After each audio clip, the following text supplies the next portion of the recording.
Morning Meenal, Gauravi, Ananya, मेरे सामने अक्षिता, पूर्वी, पार्थ, शिखर और प्यारा कृष्णा।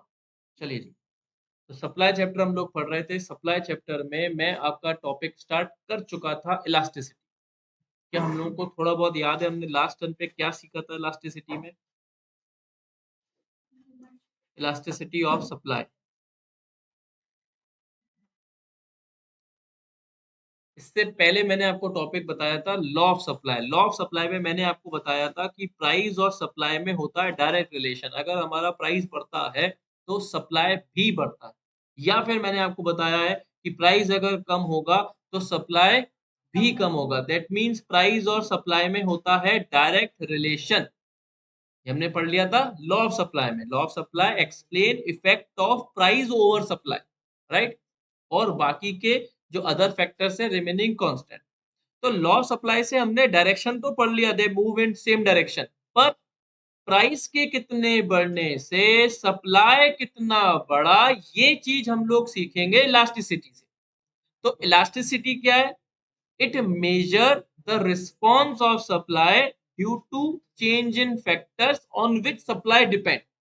जो कि तुम्हारे 11th क्लास के सिलेबस में सिर्फ टॉपिक है प्राइस इलास्टिसिटी ऑफ सप्लाई। मतलब हम सिर्फ कौन से फैक्टर्स को हम कंसीडर करेंगे? प्राइस वाले को। दैट मींस इलास्टिसिटी क्या होता है? ये सप्लाई के रिस्पॉन्स को मेजर करता है।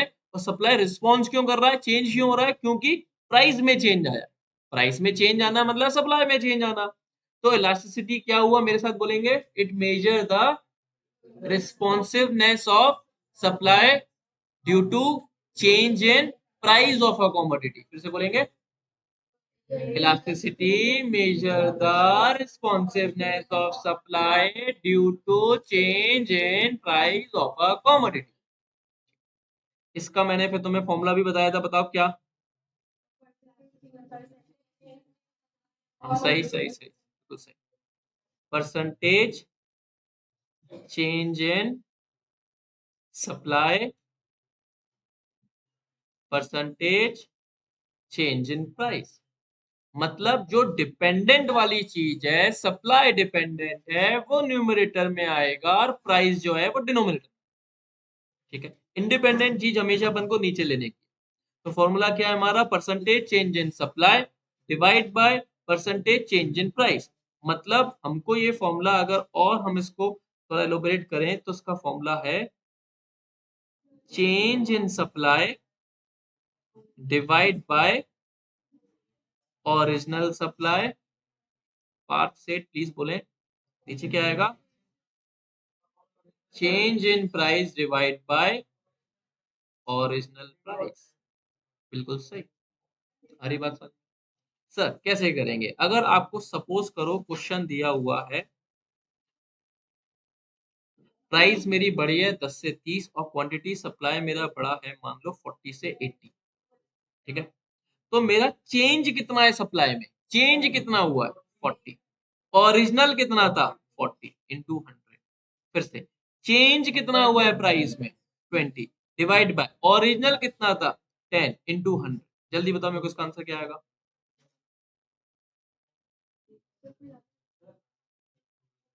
इसका आंसर जल्दी से मेरे को बताएं क्या आएगा? हाँ, 1/2 मतलब 0.5। ठीक है, एक क्वेश्चन और करें, जल्दी से करें एक क्वेश्चन और। प्राइस मेरा है 30 से 45 एंड सप्लाई मेरा है 10 से 15। मतलब मेरा प्राइस बढ़ गया है 30 से 45। ठीक है, और सप्लाई कितना बढ़ा है? 10 से 15। तो आपको बताना इलास्टिसिटी कितना है, जल्दी से बताएं।